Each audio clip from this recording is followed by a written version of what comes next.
With 3 million members searching, SingleMuslim.com proudly sponsors Single Muslim Live.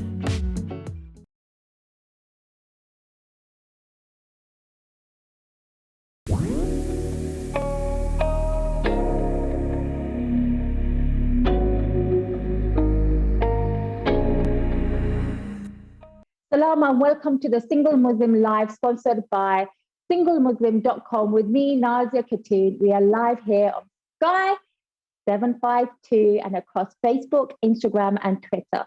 Wherever you're watching, a very warm welcome. You too can join in tonight's discussion and get advice by simply calling through to the studio on 0192423 Standard rates apply. So please make sure you have the bill of the phone bill payer. I forgot what I was going to say. Permission before callings, and why not share your thoughts via WhatsApp in confidence by messaging us on 07950797017. Finally got there. Tonight's guest is someone I adore on social media. His name is Kaan, and the topic is finding love through fitness. So, guys, please welcome Adam. Adam, are you there? Yeah. Hi. Hello, everyone. Assalamu alaikum and welcome to the show, and thank you so much for doing this. I'm actually really excited to speak to you. I think this is the first time we're actually engaging on this topic. Before we get in, what made you choose fitness, Adam? Give us a bit of your background and what made you choose this path. Oh, are you ready for it? It's a long one. But actually, there's actually two main reasons. So I was really ill when I was 15. From the age of 15 to 20, I was really ill with TB.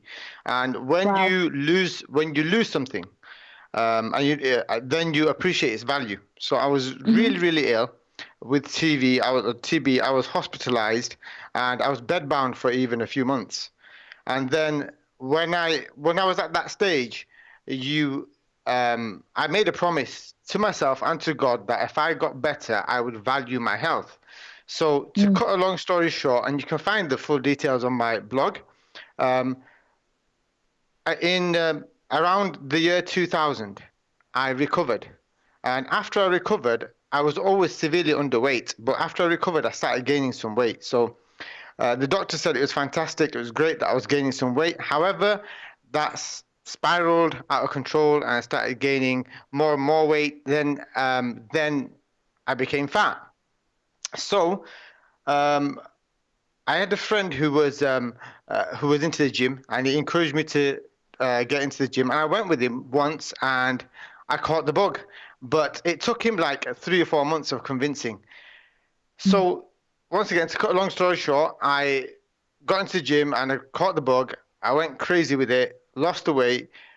Then I got married, had kids, and even though I was training and I thought I was eating healthily, I started gaining weight again. And then around 2012, I got divorced. And when I got divorced, I was 32. I got divorced, and despite training and what I thought was eating healthy, I looked like a typical 30-something-year-old pot-bellied Uncle G. And divorced pot-bellied Uncle G, despite training and stuff. So and when you have a divorce, you kind of reevaluate and assess your situation, and you tend to evaluate everything. So at that point, I wanted to take control of my life again and health, and be presentable in order to find a match. And since we're on Single Muslims, and I was actually on Single Muslims as well, and in order to be able to find the perfect match, I lost weight and made myself presentable. Right. Okay. I mean, I want to stop you there. There's so much here. I want to go back to when you were a teenager, as a young boy going through your teenage years. How did the illness impact your self-image at that young age? Well, it made me very, very self-conscious. And to this day, I still have some remnants of that. So I lost a couple of discs in my neck through TB. Um, Mm-hmm. and so it was, and I had to wear a neck brace and things like that. So I was very, very self-conscious Mm-hmm. being ill. Right. I mean, then you mentioned you've got a brilliant story. I didn't know anything about you until now. Being divorced can have a lot of mental health issues as well for people to recover. And you said you were still quite overweight with a pot belly while you were married and after divorce as well. How did you make the transition to actually get fit? And you mentioned that you were single Muslim as well. Why was that important as well? Well, chemistry is important. As we 100%. as we know, and especially when you've gone through a divorce, um, your confidence is very low, and you want to. It's like, I guess, how Yeah. females when they split up, they get a haircut and dye their hair and stuff like that. So I suppose it's similar kind of concept with men. We want to Yeah. change something about us. Maybe to be honest, I don't know the deeper reason why we do it, but we do. So it's to have confidence and be able to meet somebody again and be able to present yourself Yeah. to that potential significant other. Oh, yeah. So in order to meet a significant other and feel confident, because when you meet somebody, if you are lacking in confidence, that obviously can be a massive turnoff for the other person. Um, so fitness helps you with all those things. Yeah. So fitness helps you with all those things. In so so So in 2000, sorry, yeah, 2012, when I got divorced, I was overweight, and even though I'd been training for many, many years, and I thought I was eating healthy, I still didn't have the physique that I was looking for. Um, so around that time, I went on quite a um, quest, if you will, to find out what it is, what's the secret to weight loss. And because I tried dieting and I tried all of the other fads and gimmicks, and nothing seemed to work. So I went on this deep research and discovered the secret to weight loss. And since then, I managed to lose weight and keep it off. And I've been helping. Well, about 3 years ago, I qualified as a personal trainer, and since then, I've been helping others to do the same.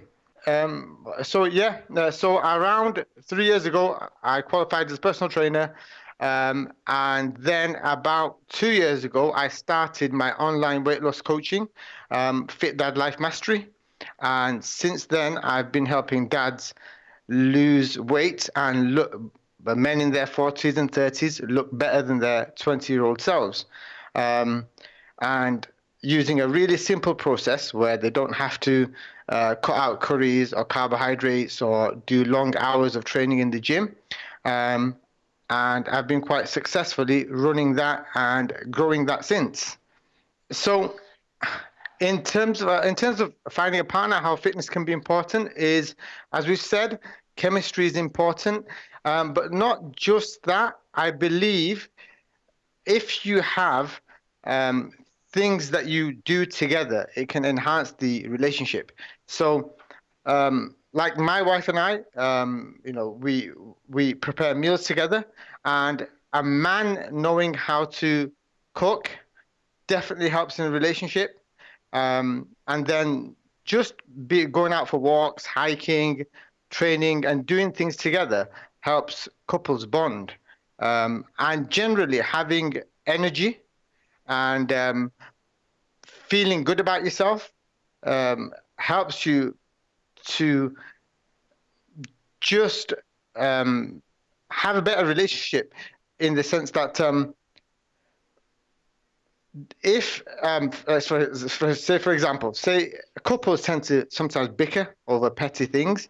However, when you exercise and you feel better and calmer, then it's easy to avoid the kind of bickering that can sometimes happen over petty things, because you feel better and you don't make a mountain out of a molehill, as opposed to when you're feeling cranky and edgy. You can sometimes make a mountain out of a molehill over little things. Oh, you're back, Nazia. Much. I'm so sorry. I'm so sorry. We're gonna go to a break now, so please join us in 2 minutes.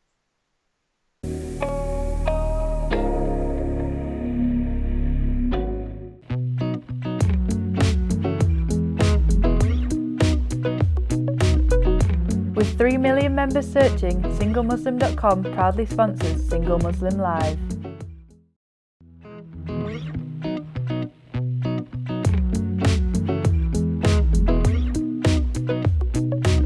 With 3 million members searching, SingleMuslim.com proudly sponsors Single Muslim Live.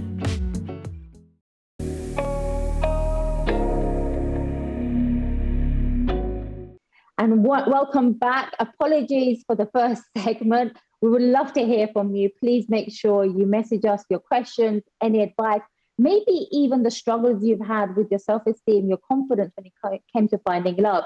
We want to hear from you, so message us on 07950797017. Adam, thank you so much for just filling us in. I want to really go in. So give me an experience, or an example actually is a better word, of where you struggled maybe finding love, and how was the experience when you became the best version of yourself mentally and physically?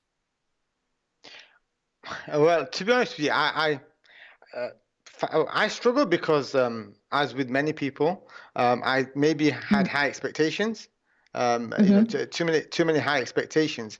But otherwise, in terms of being able to meet people, I never really have that problem. I've always been quite a sociable person. However, being confident in myself and having a good body image, and knowing that it's gonna sound like I'm blowing my own trumpet, and knowing that I've got a decent physique, and putting that out there and getting positive feedback, if you will, obviously that definitely helped. So when I said I was on Single Muslim, so so I was on Single Muslims in 2012, and I met quite a few potential wives, suitors, however you like to define it. And when I went out to meet them, I was confident. I was confident once again because of the fitness, being fit, being quite healthy, being in a decent having a decent physique gave me that confidence. And had I not had that, I may have lacked in confidence, and once again, I think a lack of confidence isn't attractive, especially when you go to somebody. As I suppose as a female, if you met somebody, a male, and it didn't come across confident, I think you'd find that unattractive. Correct me if I'm wrong. Yeah, I mean, you've made a really good point there, because we don't really speak about the things that are people struggling with. Like, for example, when I'm out of shape and I've gone out to meet people, I don't feel confident. I don't feel like I'm worthy of, we're humans. We want to naturally feel like we're being liked straight away. We want to feel like we're attractive to the other person. And if we were really, really honest, social media and the way social media, the profiles are angled when they wait because they're not confident. They try to hide themselves. It's the angle that we position ourselves. Therefore, like, in conclusion to what some of the things you said, I really feel like our self-image is crucial to maybe enhancing or elevating in our relationships or marriage. What do you think? What would your opinion be on that one? Definitely, definitely. Mm-hmm. Having a positive self-image, and also just having feeling good about yourself. You project that onto other people, and if you feel negative, sometimes you can project that as well. So Mm-hmm.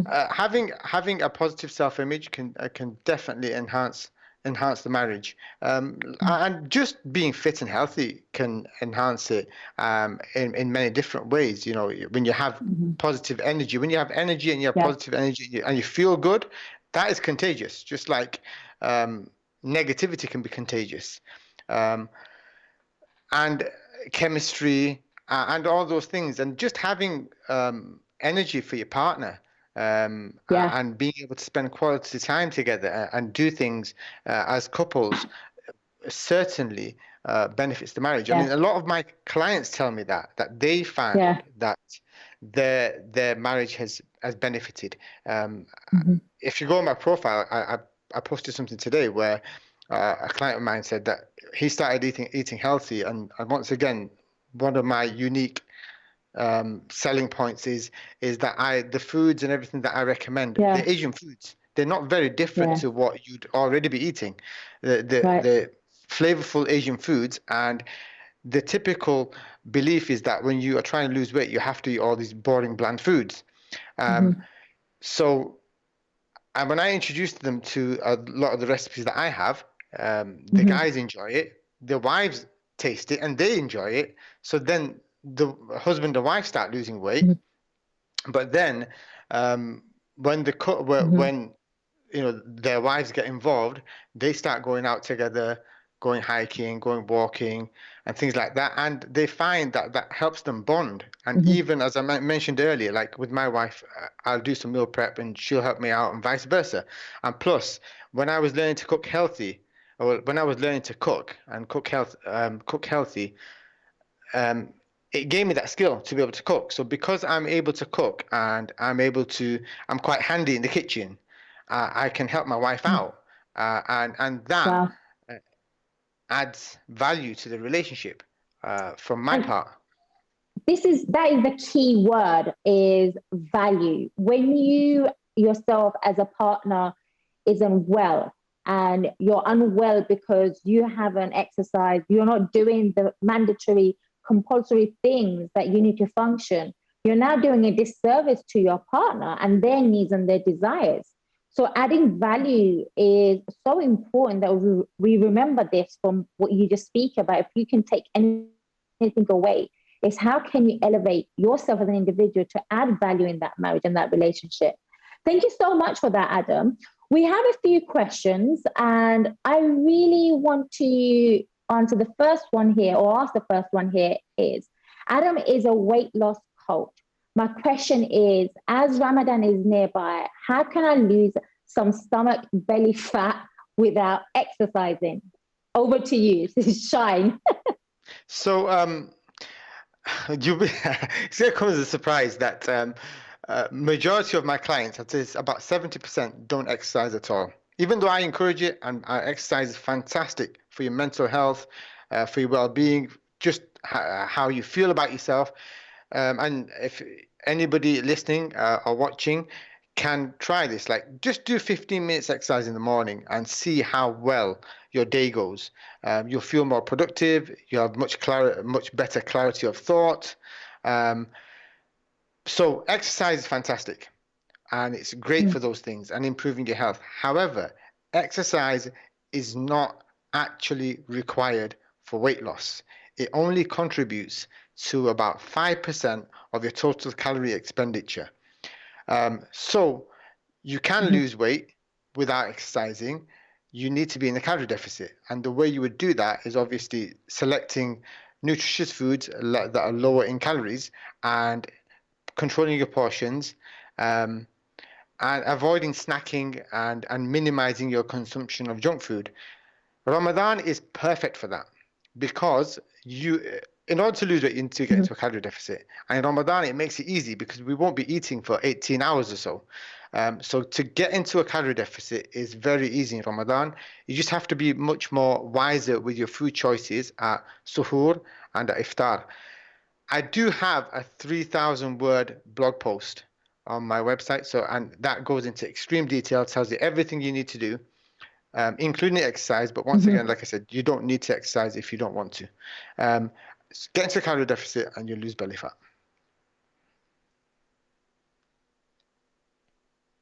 Hope that answers your question.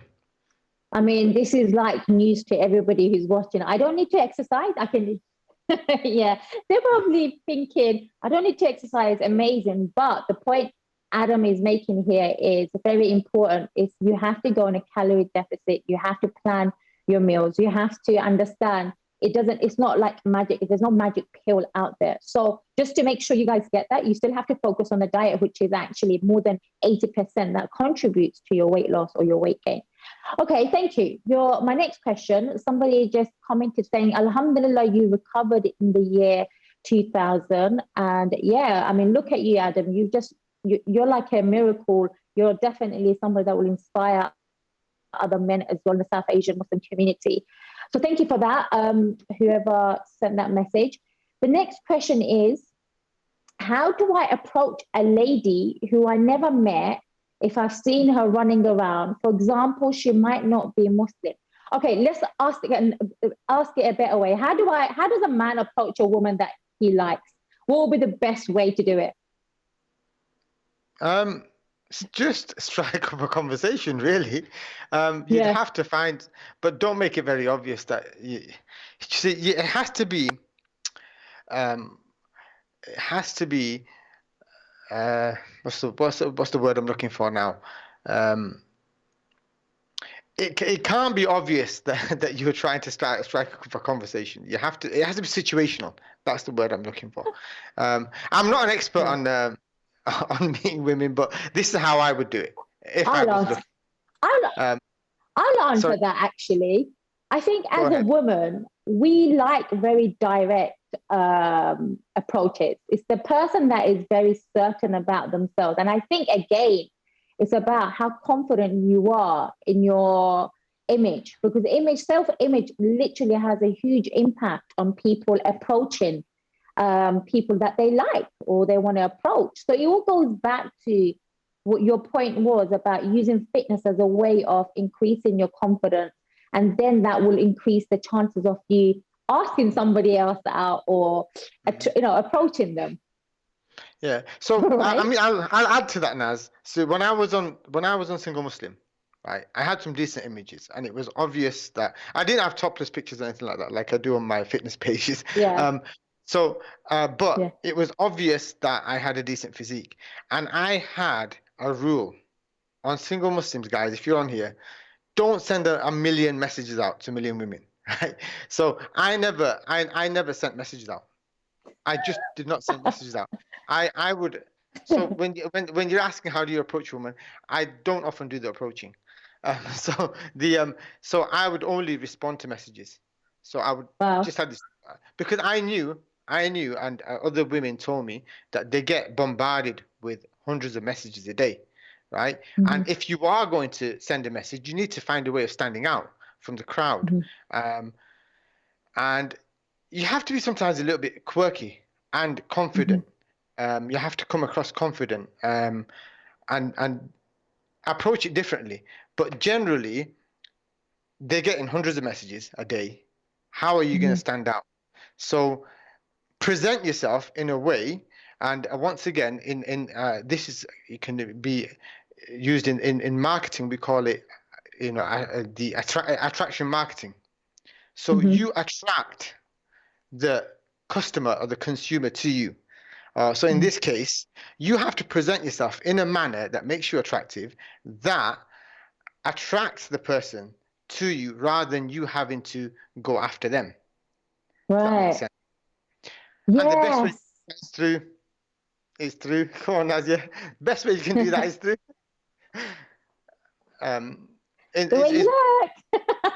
Look.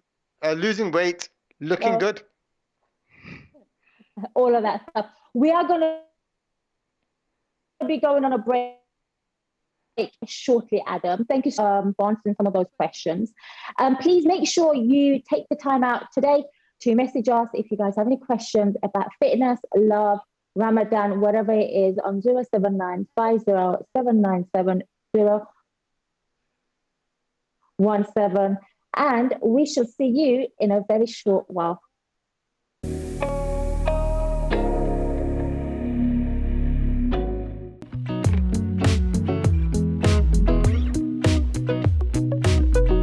With 3 million members searching, SingleMuslim.com proudly sponsors Single Muslim Live.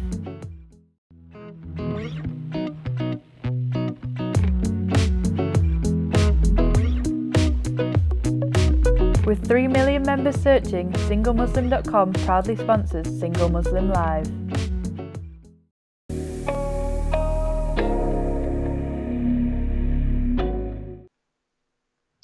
Welcome back, and the topic is finding love, and we're talking a lot about fitness. Can fitness help you find love? Adam, I want to come back to you very quickly. A lot of people are struggling with finding love at the moment. Why do you think that is? Difficult question. Well, I think, and this is a personal opinion, I think it's high expectations, and what we're trying to do, I think, people that are probably in their 30s, I can't speak for the really younger generation, but people who are closer to me, I'm 41 by the way, and so people in their mid 30s and maybe late 30s, I think the issue we can have is we're trying to balance a number of expectations. So we have our cultural expectations of, like, for example, maybe some guys still want their wives to live with their parents. So a lot of women aren't prepared to do that in this day and age. Then there's religious expectations, and then there's societal expectations. So for somebody maybe closer to my age, might be trying to balance all of these different expectations, and it can make it very, very difficult. Plus, I mean, just generally, I think society has changed a lot, and there's so many challenges and obstacles that we have today that we never had maybe 15, 20 years ago. So that's just my little 2 cents on it. But I'm not an expert on this, so I'm expert on fitness, but not so much on relationships. Yeah, I mean, no, you're on point about so many of the points you just made. And I think 15 years ago, it was just very simple, right? We just got on with it. Now that we have what we call instant gratification from the click of a phone, we have a lot of choice. Again, it's complicated. And I want to now go on to this other point. We don't speak a lot about delicate issues when it comes to South Asian men looking for love, okay? In our community, there's a very repressed kind of topic as well. How do you help men through your fitness program to, I mean, I'm not saying we get rid of that idea, but how do you get them to come out of their shell to actually express themselves in relationships, or even when they're going through the process of looking for love? I think, see, my program is really, really comprehensive. So we have, I spend a lot of time, and a large portion of it is on mindset. And that aspect of mindset, because when it comes to weight loss, right, one of the biggest obstacles and hurdles that we need to overcome is mindset, right? We're living in an information age. Information is everywhere. And that's also a reason why a lot of people won't buy into any program, because they think, oh, we can get everything for free. So if we're living in this information age and there's all of this masses of information, why can't people get the results that they want? And it's down to mindset. So I spend a large amount of time on rewiring, if you will, or reprogramming the mindset. So when that happens, and when people lose weight, they automatically feel confident, and it automatically helps them in all areas of life. It literally permeates everything. And in the process of getting them to their goal of weight loss, that the rewiring of the mindset that takes place, that will also help them in talking to a potential, a potential wife, communication, just feeling better about themselves, changing their perspective, going from half my cup's half empty to my cup's half full mentality will help them along in their relationships and everything else. Yeah. I think the fitness and connecting relationships is so important. I'm going to quickly see if we have a caller on the show. Hi, assalamu alaikum. Hello. Hi, walaikum salam. Can you hear me? Yes, I can hear you. Can you hear me? Yeah. Yes, welcome to the show and thank you for taking the time out. What is your question, my love? I just wanted to say that, see, when the brother like yourself, Adam, was saying when to approach a woman, I think nowadays a woman would be terrified. She'd be like, what's that weirdo trying to speak to me? You would think he's, because of what's going on in the world right now, because women are kind of terrified with men as well, the way men behave. But then again, I wanted to also say, as a Muslim for myself, I've been with somebody for 21 years. I met him when I was 17, and I'm 39 now, but we still have our fights now and again. And he says to me, oh, you're not acting so feminine anymore. You're not, as if cooking and cleaning is feminine. Do you know what I mean? But I think the roles are changing because we live in a different world, and sometimes you don't want to cook and clean. You just want to do other things. Do you know what I mean? So, not that you don't look after the household, but I think that's dying off because men are behaving like women and women are behaving like men. So as a Muslim, I'm trying to get a balance and stick to being Lady Fatima and behaving like Mary a wee bit. Do you know what I mean? Anyway, I love you. I love you. Thank you so much. But Adam, before you say anything, she made a very valid point about females not living in their feminine energy. And again, I feel like females have it hard now in society as well. And I'm sure I can appreciate men do. We have to take on a lot of roles. So we step into our masculine roles, which then emasculates a man in a relationship. Thank you so much for that call. That's an amazing question or statement as well. What do you think about the feminine and the masculine, and how can we integrate that with the fitness element as well? One of the things that I teach a lot of the guys, and I think they find a lot of value in that, is men learning to cook. So I highly encourage men to be able to cook. And I once again, many years ago, I used to think that men don't need to learn to cook, and it's a very unpopular opinion that it's a female thing. However, I've completely, after my divorce and everything else, I completely changed the way I think on this. And I think now, in order to be an alpha male, you need to be able to cook, and being able to look after yourself and do things yourself and not be dependent on your wife actually makes you alpha, not the other way around.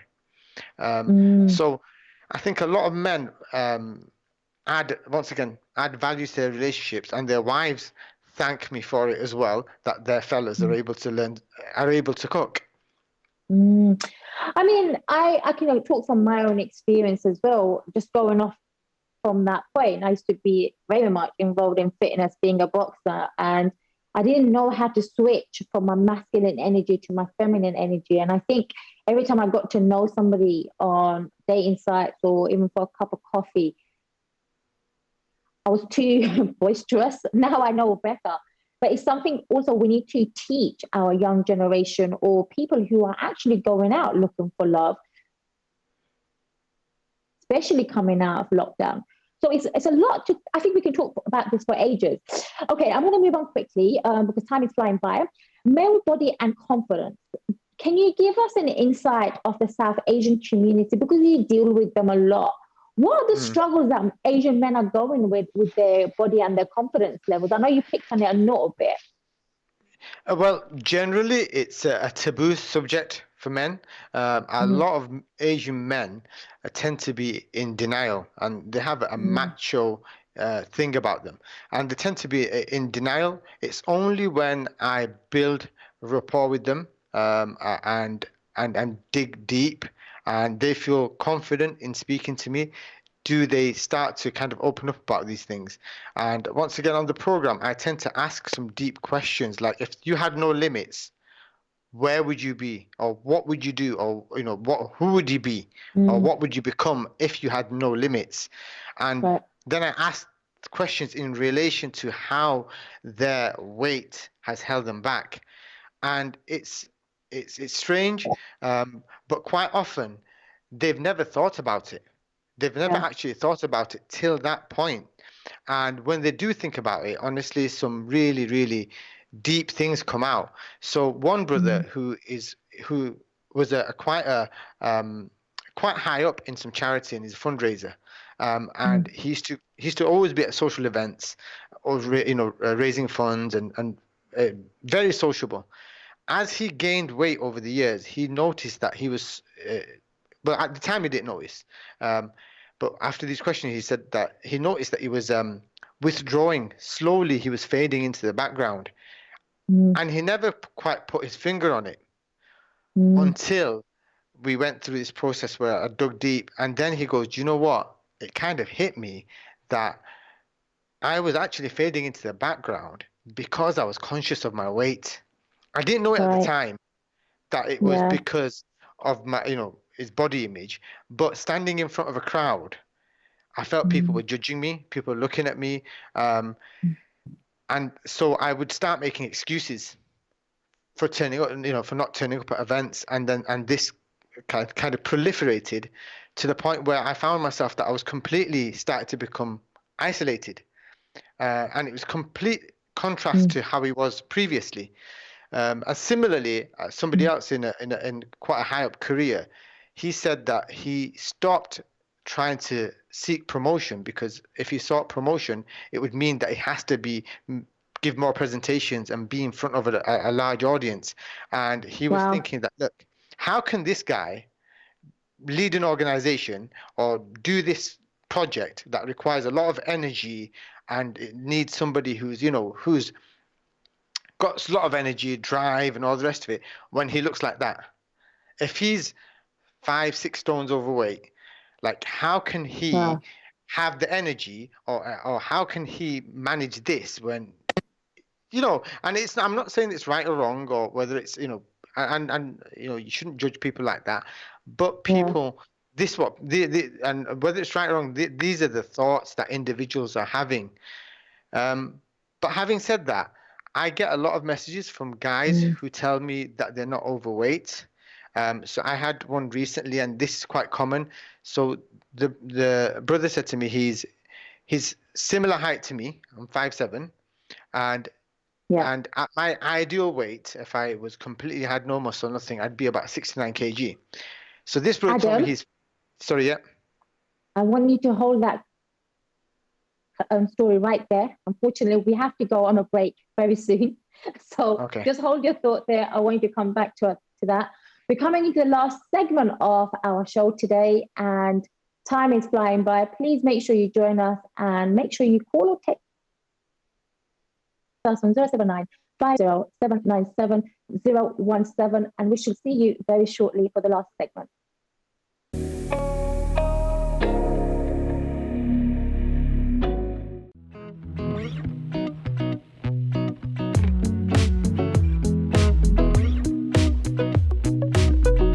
With 3 million members searching, SingleMuslim.com proudly sponsors Single Muslim Live.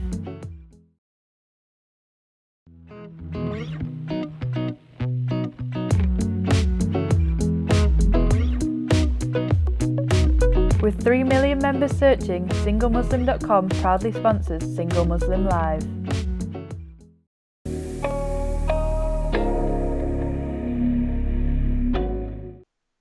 Welcome back, and we're going to whisk through this last segment. Please make sure you message us on 079 50 797 017. And thank you to everybody who's texted. We're trying to answer as many as we can. But Adam, Yes. the conversation was about this guy that came to you that's 15 stone. We were talking about male body image issues in the South Asian community. Please carry on telling that story. Yeah, so I had a brother who messaged me. He's my height and he's 15 stones. And his message started off with, "I'm not overweight." Now, at 15 stones, you're overweight. But that's not an isolated message. I get quite a few messages like that. So obviously, you can't say to somebody, "Oh, you're overweight." So I said, "Look, what's your BMI?" And he said, "Oh, I don't know," and stuff like that. Yeah. But I get quite a few Asian males like that who are 4 or 5 stones overweight. They're in the category of seriously at risk from serious disease, diabetes, heart disease, strokes, and all that stuff. But they don't think they're overweight. And they're in denial. And so I've just got a small belly. I've got a bit of a belly. I've not got anything else. At quite a significantly high body weight. So I think that a lot of times Asian men are in denial. And the other thing we see as well, that they'll be overweight for many, many years.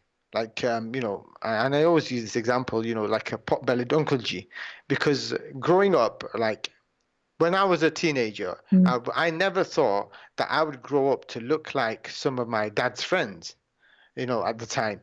But now many guys my age look like that. And wow. And sometimes for years they let it just continue for years. So one of my business coaches, when I he said to me when I was getting into this, and he said, "Look, don't work with the Asian market." He goes, "They're not bothered." Yeah. I mean, I hear that all the time, and I think where you just said Asian men are in denial, so are Asian females. And when I came in the fitness industry, it was very unusual. I'm sure you had to work really hard to get your message out to a community that doesn't take fitness as a priority. And then also when we look at the divorce rate in our community, it's quite high because with our own self, we don't have a good relationship. So how on earth do people connect with one another when they're not feeling good about themselves? Thank you so much for sharing that. I have a really beautiful message for you, Adam. Thank you so much to the viewer. I just wanted to say Adam's content is essential knowledge for every Muslim man out there. Please make sure you follow Adam on Fit Dad on Instagram. What is it called? Fit Dad? Life Mastery. Life Mastery. Life Mastery, because we cover life aspects and everything else as well. Alhamdulillah. And they also said, I've been following Adam's content for a while, and now my life has changed completely in the last 6 months. Kudos to you, Adam, and that is amazing. Thank you so much to the viewer. Question 2, I'm thinner now than I was when I got married. And because my wife and I have been doing things together, like walking, like cooking, my wife has also lost her pre-baby weight from just doing things together, mashallah. I think it's so important for partners to do everyday activities because you're raising those endorphins, the serotonins, the happy chemicals, the oxytocin. That is the true meaning of companionship. I want to ask you something personal, like when in your own relationship, what do you think works really well? What is the building catalyst in your relationship, Adam? Especially you being a fitness coach. well, beyond anything else, it's understanding, having a similar understanding about pretty much everything, whether it's faith. So you might see these memes where, people talk about like people's harams levels have to be the same. So my wife and I, when it comes to our understanding of faith and religion, we're on a similar plane. When it comes to general understanding about societal things, we have a similar understanding. Plus, she trains, I train. She goes to the gym, I do. We eat healthy, we go for hikes, walks. So all of that together, we have a lot in common, and that's what makes it work. Amazing. And we also have a comment from one of your clients. Our marriage has really grown. So I'm thankful for Adam's program. It's essential knowledge for the Muslim community. You have a lot of fans out there. I'm so impressed, and I'm not surprised one bit. Right. we are soon coming out of lockdown and gyms are opening very soon, but we'll be going into Ramadan. We've covered a lot of conversations in the past about giving people tips about going out and looking for love. What would your top advice be for people starting their fitness journey? Start with something that's manageable. Start with something small that's manageable. Now, the issue is when you start with something manageable, the reason people give up or they don't see results is because they don't stack. So what I mean by that is, let's say something as simple as you're going to start drinking more water, but just that on its own is not enough to get you a result. So you're going to start drinking more water, then next you might start eating a healthy breakfast. Then you might start eating a healthy lunch, because just eating a healthy breakfast on its own won't be enough.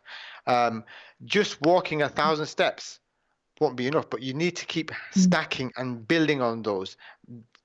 Then within 2 to 3, 4 or 4 months, after you stacked a habit on top of a habit on top of a habit on top of a habit, that's how your whole lifestyle will change, and it will be a permanent change, as opposed to like keto was mentioned, or any such diets that's what's temporary, where you're doing loads of things that it's temporary, and then once you come off it, you go back to square one. If you do it this way, it becomes a gradual change, but it's a complete lifestyle change. And when your lifestyle's changed, that's when you get a permanent result. I have a saying to my viewers as well. If you're lacking motivation, if you're lacking being productive, always wake up and make sure you make your bed. That's the first thing that you do. Because what it does, it triggers, when we complete something off, our brain rewards us. So making your bed, making sure you have breakfast and setting the tone for the rest of the day is so fun. It's so underrated how the morning ritual is imperative to our health and fitness as well, isn't it? Absolutely. I actually have a morning routine built into my program as well. The Fit Dad Life Mastery morning routine, how to feel energized and connect with your faith and your creator. Pretty cool. You'll see it. I've got snippets of it on my Facebook page anyway. And I do quite a detailed morning routine. Amazing. You're gonna have all the fit dads out and about with six packs soon, I'm sure. Well, I hope so. Inshallah. Or I hope they take some action by watching this. Okay, we're nearly coming to an end. I want to quickly touch on Ramadan. How important is fitness during Ramadan then for you? For me, I train throughout the year, and for me, Ramadan is a time to contract. And so for me, it's just maintenance during Ramadan. However, I do feel you should do some light exercise just to feel energized.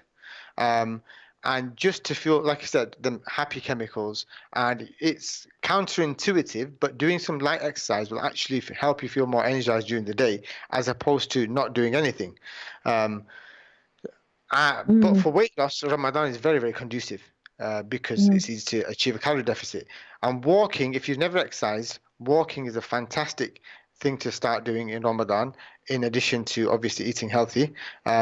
But for myself, somebody who's been building muscle for many years, Ramadan is difficult to weight train in, and unless I weight train, you lose muscle. So for me, Ramadan is just to try and maintain. It's not to set any personal records or anything like that. It's just to maintain. If, however, you're starting on your fitness journey, good food choices, and start a walking habit and building that up. I was saying to somebody the other day, like, where we have fasting coming up, it enhances a lot of our emotions as well when we're in a state of no food and water. And especially with the lockdown and the PTSD that a lot of people might be facing, fasting may be a beautiful place to reset your habits as well, right? Of course, absolutely. Absolutely, yeah. I think So, one thing fasting teaches us is that you don't need to snack all day. We don't need the amount of food that we think we need. People survive for one meal a day, and it's just, I think we are conditioned to overeat and eat more than we need to. Fasting teaches us that we don't need it. And it's amazing how the body and the mind adapts within a turnaround of 24 hours, isn't it? Of course, of course. What keeps you motivated then, Adam? For me, it's well, with anybody, you have a why, and you have to have a why that's stronger or greater than yourself. And I often say to dads that, look, most people approach, well, they want a six pack or they just want to lose a belly. But if that is if that's the only thing that you're after and you haven't dug deep for what I call your emotional triggers, if your why is really, really weak, then you're gonna fall at the first hurdle. So as soon as the first obstacle comes along, forget it. I don't need this. But if you make your why bigger than yourself and you tie it to your finances, you tie it to your family, you tie it to your faith, and I use this model. I call it the 3F model of motivation. So if you tie it to those things, then you'll find that it's much, much easier to sustain motivation. It's because you're now working on intrinsic motivation rather than waiting for somebody to hand you motivation on a plate, which doesn't happen, by the way, or looking at a YouTube video that gives you motivation, which is extremely fickle, that only lasts till dinner time. By working on your intrinsic motivation is where you ignite that fire that is, that stays alive all the time. And once again, when it comes to faith and being British Muslim TV, many viewers are going to be practicing Muslims, and when it comes to your faith, there's verses in the Quran like kulu washrabu wala tusrifu, eat and drink, don't eat and drink to excess, don't go to excess. Sorry, there's those verses, and I've mentioned this a few times. Yep. Adam, I am coming to the end of the show. I am so sorry to cut you off. Thank you so much for coming on. And it's been a pleasure for me, Nazia Khatun, along with the whole team at British Muslim TV. Thank you for joining us. Assalamu alaikum.